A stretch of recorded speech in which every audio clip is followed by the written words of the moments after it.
You know, for as long as we've looked up at the sky, the story of being watched has been one of, well, fear. The idea of being judged or controlled from above. But what if we've been asking the wrong question this whole time? This is the image we all have in our heads, right? Humanity, kind of like a specimen under some giant cosmic microscope. We're just these passive subjects in some grand experiment we can't even begin to understand. But let's flip that on its head for a second. What if the whole idea of observation is something else entirely? Not surveillance, but a kind of witnessing.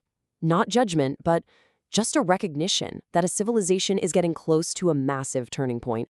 To really get this moment, we have to zoom out. I mean, way out. Civilizations don't just pop into existence fully formed. They grow. They go through these very distinct, almost predictable stages. And each stage builds towards one single final test. It starts with stage 1, just raw survival. Then stage 2 kicks in, competition. Tribes become nations, and ideologies start to clash. Then comes stage 3, acceleration.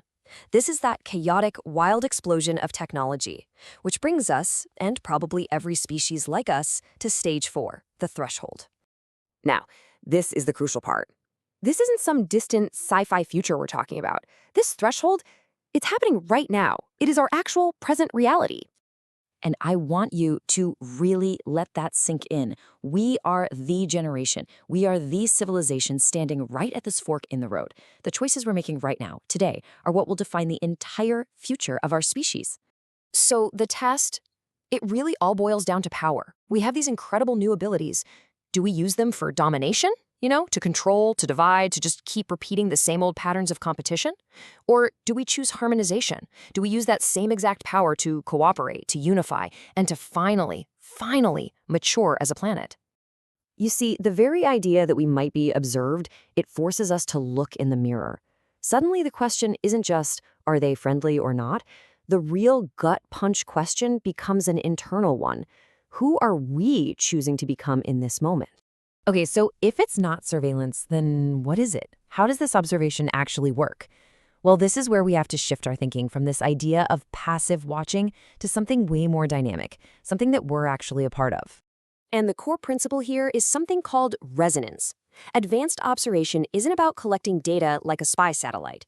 It's more like a cosmic mirror. It reflects and actually amplifies the collective signal that our entire civilization is broadcasting out into the universe. So think about it. If our collective signal, our global mood, is one of fear, of conflict, of division, that cosmic mirror just amplifies it. It bounces it right back at us, making our divisions feel deeper and our problems seem impossible to solve. It's a feedback loop. But, and this is the incredible part, the opposite is just as true. If we consciously choose to shift our collective energy, if we focus on cooperation and unity, that signal gets amplified too. Suddenly, solutions can accelerate. Breakthroughs can start popping up. The system itself is neutral. It just reflects back whatever we're putting out. And this might be the most important takeaway of all. The possibility of any kind of open external interaction is a direct reflection of our internal state. I mean, think about it. A chaotic, fragmented species just can't have a coherent, stable conversation with a wider cosmic community. We've got to get our own house in order first. Now, realizing this doesn't lead to a dead end, in fact, it's the opposite. It shows us there's a path forward. This whole thing isn't about sitting around and waiting to be rescued. It's an active invitation to evolve, to actually take responsibility for the signal we're sending. Yeah, we gotta let go of the old sci-fi tropes. The next giant leap for humanity isn't going to be some dramatic arrival on the White House lawn. It's quieter, but it's so much more profound. It's an internal shift. It's the moment we start thinking and acting as one single planetary organism. So what does that actually look like? Well, first, we start acting like true planetary stewards, realizing that all our squabbles are pretty meaningless when we share one biosphere.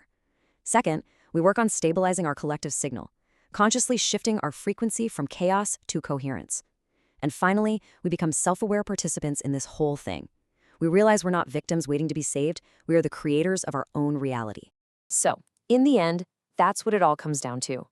We spend so much time staring at the sky, wondering what's out there.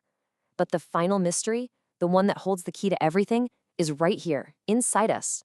When we finally cross that threshold, When we evolve from a reactive, divided species to a conscious, unified one, observation will become interaction. Not because some outside force decided we were finally worthy, but because we ourselves finally chose to grow up.